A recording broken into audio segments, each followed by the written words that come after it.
Hi, you're listening to the Onside Podcast, a podcast about innovation-driven entrepreneurship here in Atlantic Canada. I'm your host, Alex McCann, and this is episode number 13. Today, I have Tim Rice, CEO of The Rounds, who is a recognized leader in the life sciences sector and devotes his time to modernizing how physicians consume and share crucial information. Tim leads a passionate team driven by the mantra that sharing knowledge saves lives. Through his role, Tim focuses on establishing a sustainable and scalable business model for the organization, helping the company's rapid growth while positively impacting the community. With over 20 years' experience in the healthcare industry, Tim has developed advanced skills in sales, medical education, marketing, and leadership roles. Tim, I'm so happy that you're here with us today. It's great having you on the Onside Podcast. Thanks for joining us. Yeah, thanks, Alex. I appreciate the invite and look forward to chatting a little bit today. Awesome. Well, we gave our audience a little bit of your background, but as we always do, we like to give people the opportunity to give a little explanation about yourself. So why don't you give us a little intro about Tim? Who's Tim? Well, I'm a small town boy from Bridgewater. Grew up there just down along the river, so did a lot of water sports growing up and was really fortunate to spend a little bit of time with my grandfather, who was an entrepreneur in the Bridgewater area. So he owned a grocery store, a wholesale car dealership, a few things like that. But he passed away just before I turned 5 years old. And from there, I had the opportunity to hear stories about him and really kind of grew up in a very supportive family and eventually found my way into Halifax at Dalhousie and went to school there. Okay, and great. While I was there, I met someone at a bar, actually, and they told me that I should go into pharmaceutical sales. Oh, okay. Yeah, at a bar, right? Okay. And so I didn't even know what that was. So I was in like my second or third year university. And I got to say something, Tim. Yeah. That sounds a bit nefarious when you say that, when you met somebody at a bar and they wanted you to go into pharmaceuticals. Well, I was there corresponding with my roommate who was a bartender there. And these two individuals came up to the bar and they just started chatting. And they're like, "Who are you?" And I was like, "Well, no one." Like, I'm at that point, I'm no one. I'm a university student. And so we just got chatting. And one of them was a manager for a pharmaceutical company at the time. And she's like, "You'd be a perfect fit for that industry." So she actually took me under her wing. I had dinner with her, and she sort of said, "This is what you need to do to become a pharmaceutical rep when you finish university." So I followed those steps, and right out of university, I became a pharmaceutical rep for Novartis. Ah, right. And I spent a 16-year career with Novartis, and then after 16 years, I got approached to potentially move into a new position, which is where I am now. Okay. So you're at Novartis. You decided to go become a pharmaceutical rep. How did you decide to sort of leave Novartis and then enter the Rounds? We'll talk a little bit more about that. But did you have an entrepreneurial spirit? You know, that's taking a big leap to do something different like that. It was a big leap. I kind of thought that I would grow within Novartis and really retire with that company. It was a big organization that supported my growth for years. But I was on my way back from a drive from Montreal. I had just finished doing the Ride for Life, which was a charity ride that the company did, that we rode our bikes from Toronto to Montreal. So I was driving back from that quite tired.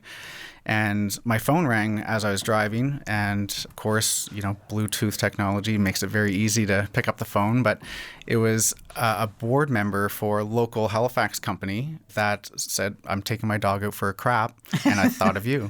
So I wasn't sure if that was a good thing or not. But he explained that he wanted me to come in and meet with the company and help them look at a business opportunity or a way to drive revenue with this organization. So took the call, and that really led to a ton of ideas as soon as I met with the group, and that was the change of the career. Okay. So you took this leap of faith, basically. Absolutely. I was in tears when I left Novartis. That was my family, so it was really hard to leave. It was a job I knew well, the people I knew well, but I really felt that when I heard what they could do or what I thought I could bring to that company, I knew that the industry that I was in had to change. And I really felt that I could make a bigger change by leaving and doing that than staying where I was. Yeah. Why don't you tell me a little bit about the rounds? Because that's where you are now. That's what we're sort of talking about here.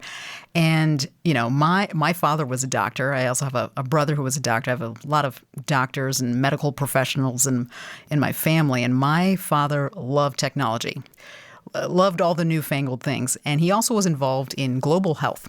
Okay. So he would work in sub-Saharan Africa. He also worked in Asia, in Thailand, and places like that. And I can only imagine that he would have been so excited about a tool similar to what the Rounds provides. And I was really thinking about that, and I was like, just need a little bit more time there.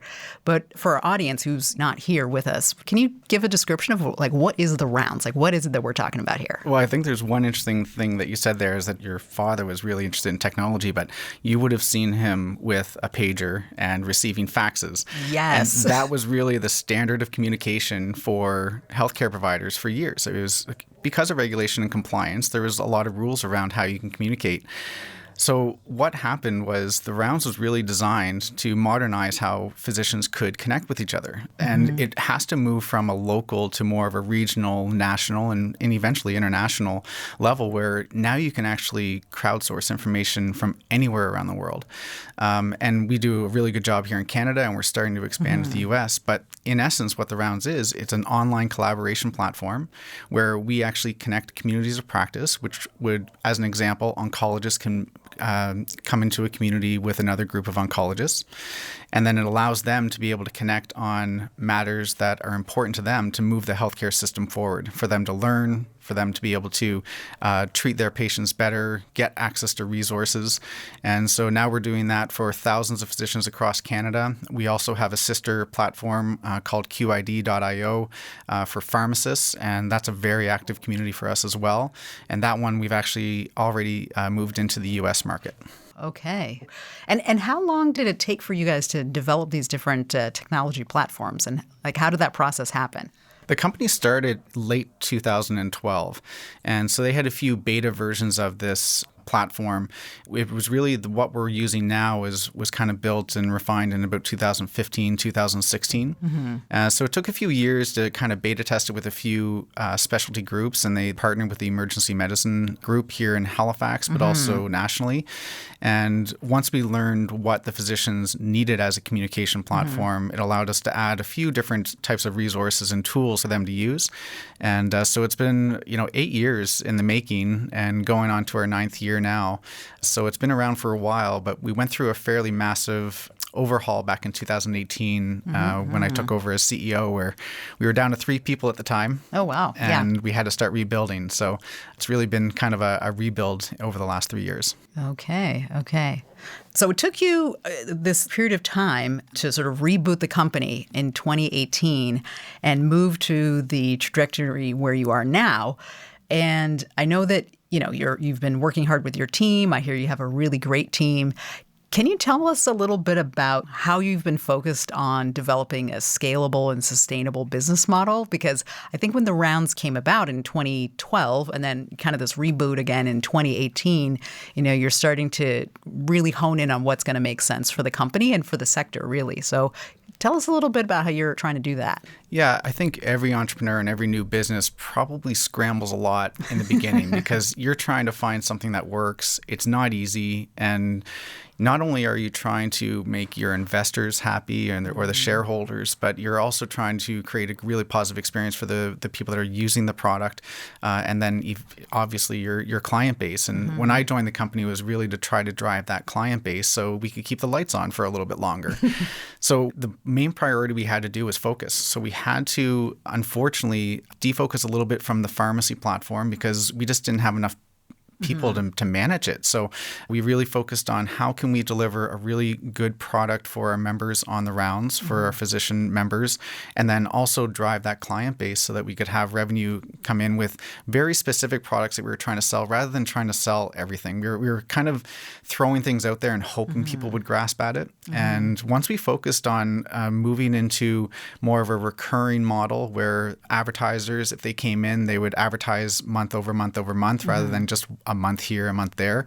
And then we also included educational events, which have completely changed the way our platform works. And advertising is a really nice awareness campaign, is very important for any kind of company to market their product. But the engagement is the most critical thing in healthcare. Physicians learn from other physicians. And as soon as we brought in that peer interaction, engagements went up, membership went up. The length of time that physicians stayed on the platform went up. So it was a really good transformation as we went that route. Do you have any examples or stories you might be able to tell us about of a physician? I have some in my mind, but are there any stories of folks getting on the platform? Like, I'm trying to help the audience imagine what it's like for a doctor or a clinician to kind of use the product and get involved with it.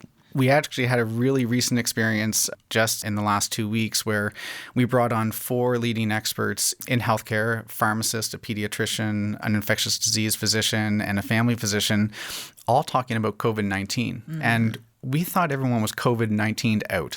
We really didn't think that there would be a lot of demand for physicians to come on here and listen to this topic. And it exploded to the point where our site crashed for a few minutes. Oh, wow. So we've never had that kind of spike of physicians and pharmacists coming onto our platform, and we had it mirrored in both networks. It was kind of a crazy evening. And then the feedback that we had from physicians on how they accessed it, what they got out of it, the questions that came in for those physicians. So it really is coming into an atmosphere where, one, they're protected. We don't let the public, the patients, or the pharma companies that we work with in the network. And so they know when they're in there, they're with their peers and other trusted allies, that they can actually speak their mind, ask the questions they want, not feel embarrassed, and feel safe in that space where they can have that back and forth communication. And I would say that's the experience that we're trying to draw on, is the fact that you're in a safe environment. Come in here and chat with your peers and get the support that you need so you can provide better healthcare for your patients. Yeah, I can imagine with all the sort of privacy and confidentiality around being a healthcare provider or in that field, that's probably the need for a really safe space is super important. Definitely.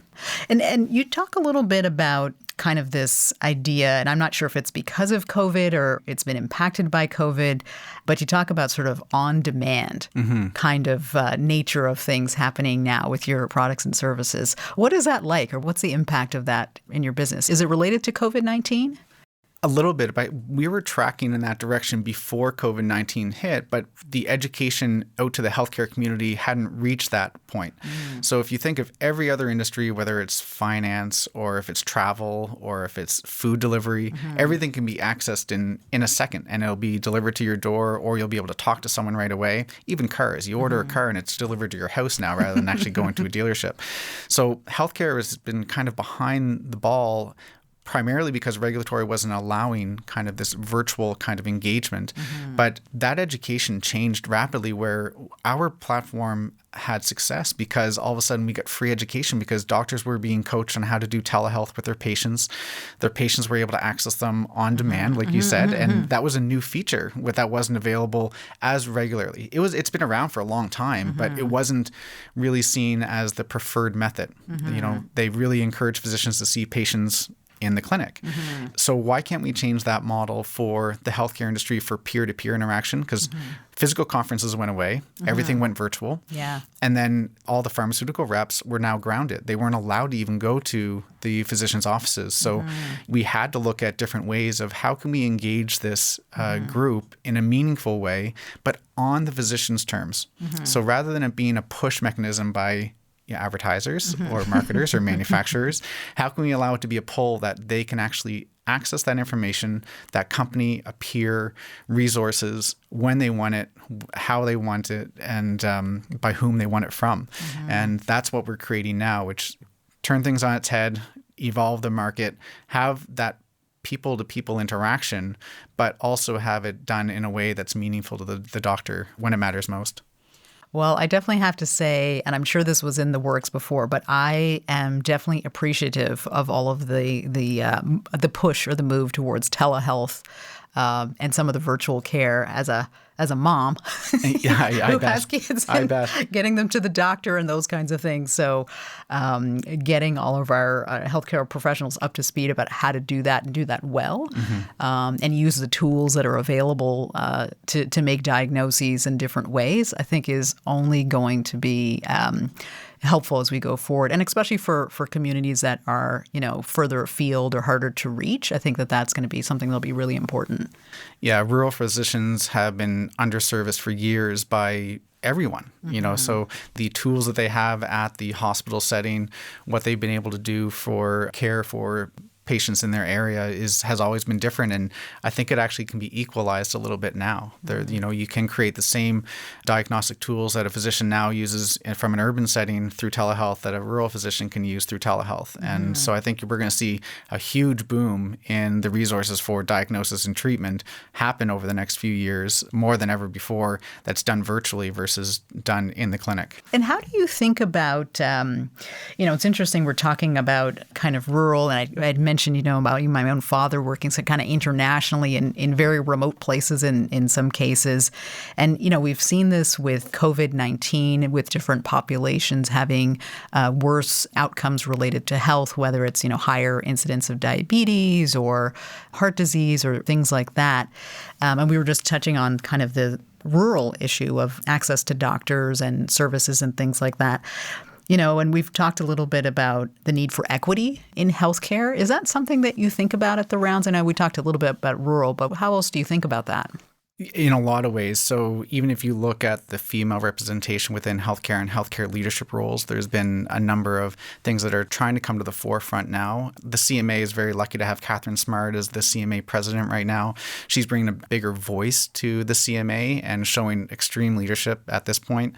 And hopefully we'll see that continue. And the other factor is discrimination that's happening within the Indigenous communities within the healthcare system, not just for patient care from the physician, but from the administrators, from the nurses, from the pharmacists. There needs to be an educational gap improvement of understanding how to work effectively and how to remove that discrimination within the healthcare system so that people do get quality care regardless of who they are or where they live or what resources are in that area. That's super important. And I think everyone's has that sort of, well, the interesting thing about COVID is that we're seeing these effects or impacts kind of in real time in a way that I don't think that we had seen before. So it's super interesting, in some cases unfortunate, but it does give us this opportunity to dive down deep if people are willing to do that. Well, it's kind of what we're doing in the network for a lot of issues. And if we can actually shift the focus from the problems out there, but drive more awareness around it and the knowledge transfer from one person to another, that will lead to change. Everyone has to create a different experience for them to actually change their beliefs. So can we change the experience and the behaviors of people that are in those situations so that their beliefs about that can change? And so people will act differently. And I think it's not easy and it's not going to happen overnight, but I think if you do it in a meaningful way with effort, that you can achieve that. It's interesting you say that at Onside. We have a lot of things that we're focused on innovation-driven entrepreneurship. And one of the things that we're really interested in is how to cultivate that here in Nova Scotia and Atlantic Canada. And, how do you develop the mindset that's open to that kind of thinking and that shift? And one of the first things that's important is creating that base of knowledge and translating knowledge in a way that is digestible so that people can make those shifts. The mental models that are held in place are the things that prevent you from sort of moving forward. So I think that's interesting. It's in healthcare and other aspects. So that's neat. That's neat. Absolutely. One of the other things that you had we talked about a little bit before was around some of the support or changes or things that are necessary to help physicians and other healthcare professionals, both in terms of their mental health or physical health, or I guess I would say during COVID, their emotional health and stress levels. Do you have any ideas around how? I know that that's quite topical now. Is that something that you guys are focused on, or have you thought about that? We've been focused on that for quite a while now, and not just for our membership and physicians, but we started to notice it internally. So we could see the impact of everyone working remotely, not having the same physical or even like face-to-face contact, and to maintain everyone's spirits high and motivation high and working together. We exploded during the pandemic where we ended up hiring 2/3 of the company remotely without ever meeting them. And so things happened very rapidly that we, I think, internally realized it. And then when we start to dig in and talk to our physician members and see that suicide rates were going way up, depression, anxiety, detachment from their sense of work was becoming a major factor. And a lot of it was captured in 2017 by the CMA through a report. Oh, interesting. And then it was really starting to come to light during the pandemic that it was escalating and accelerating even faster. So there was a very young physician in Quebec that committed suicide during that pandemic that really, I think, took a lot of people back. Some kids, a husband, and then took their life because of the stresses that were coming through COVID-19.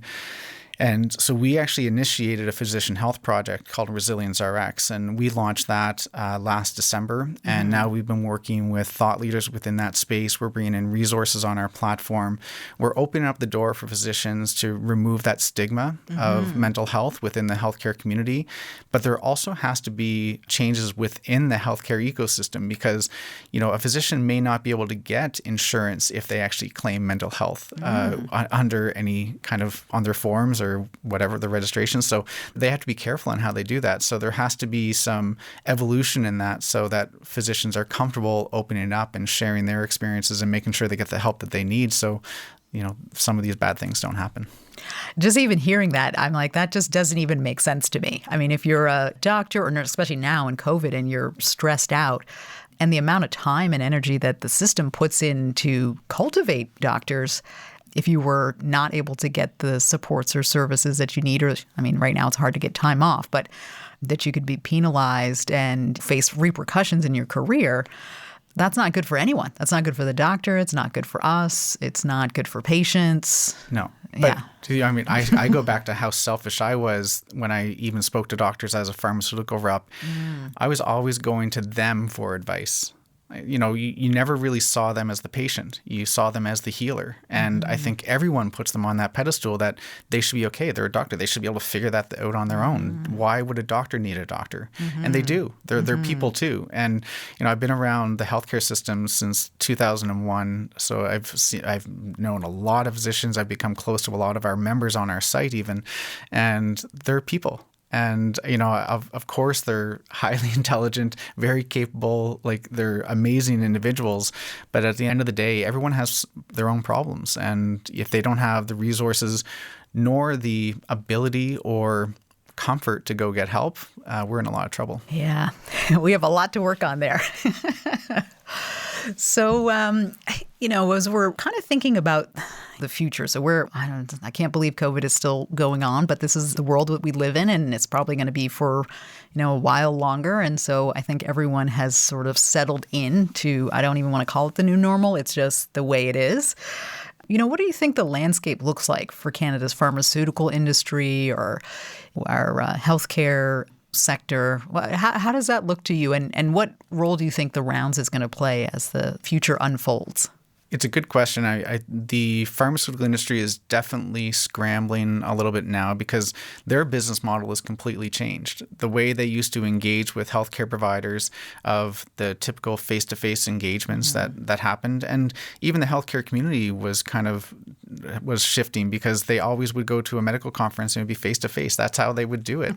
Even going to rounds at your local hospital, that's what physicians were doing. So everyone is trying to figure out how it's actually going to work in kind of, let's call it the new normal, if we have to. There'll always be a need for that person-to-person interaction. You can learn from someone else much faster than just doing your own research. And so we still need to be able to bridge that.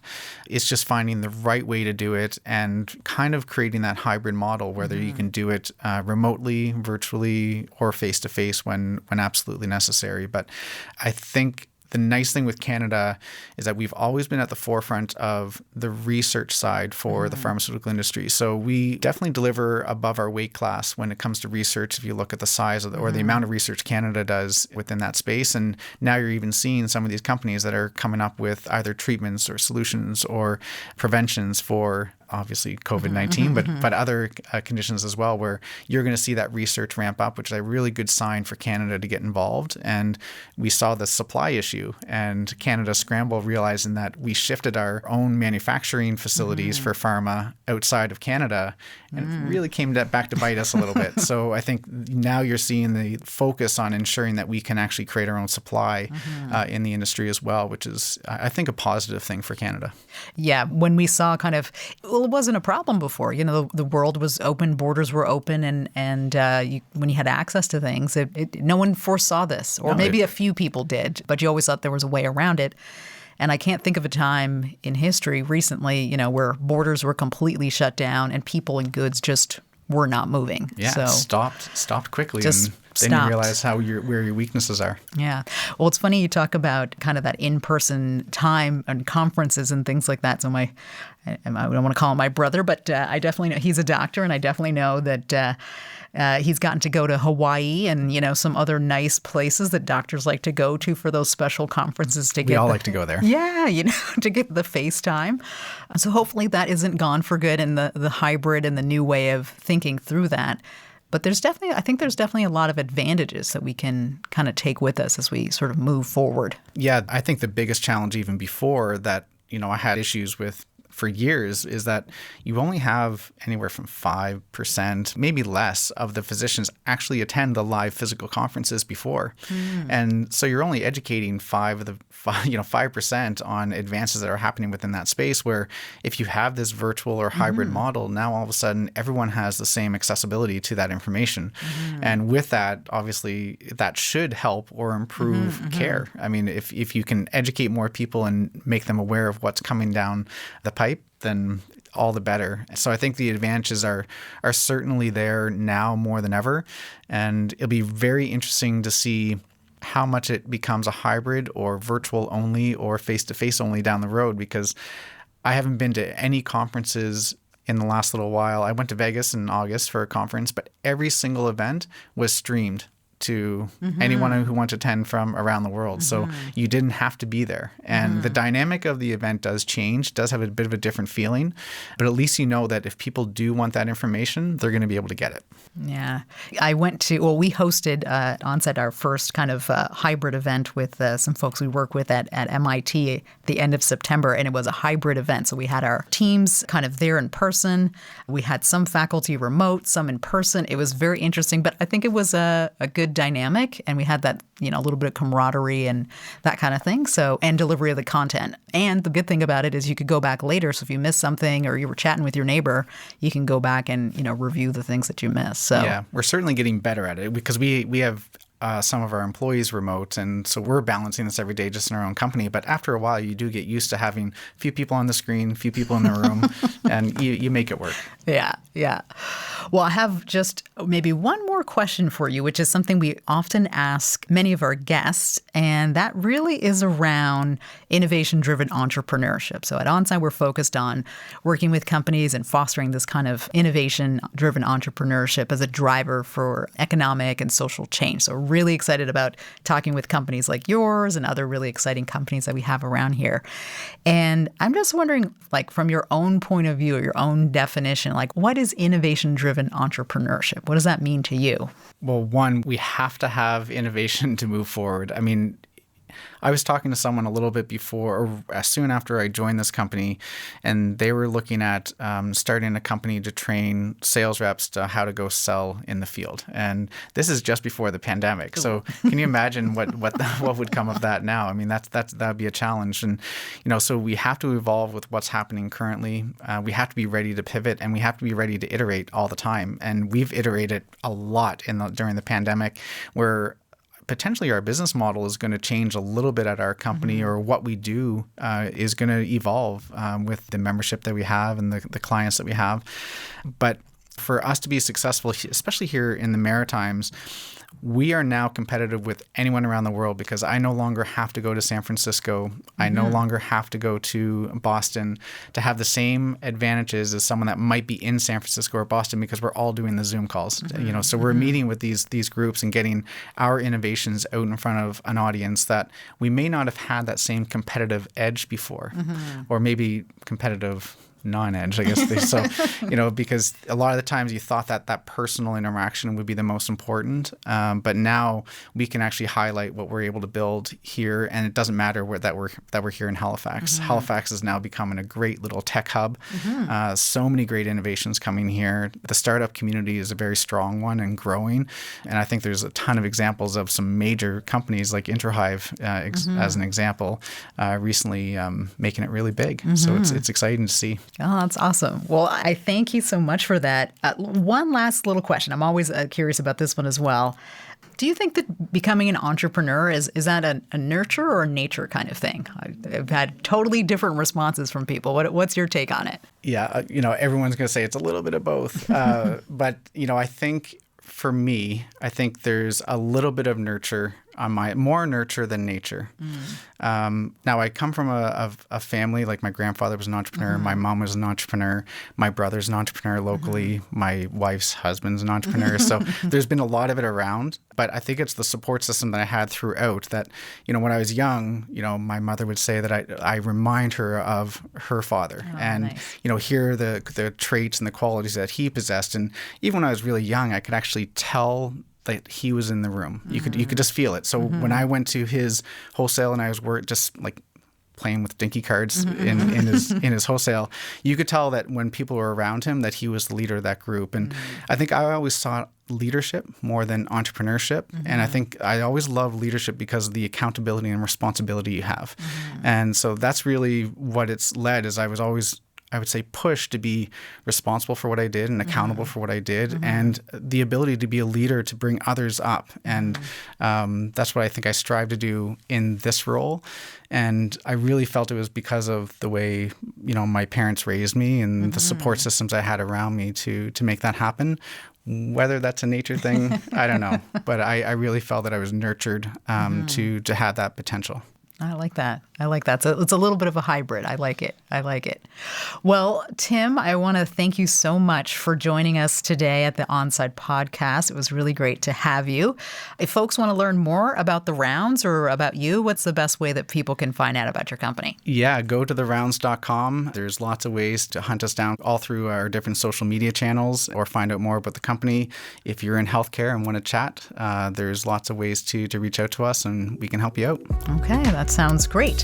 And I just want to thank our audience for tuning in today. Thanks so much for listening. And to learn more about Onside, you can follow us at Onside Now. Thanks so much.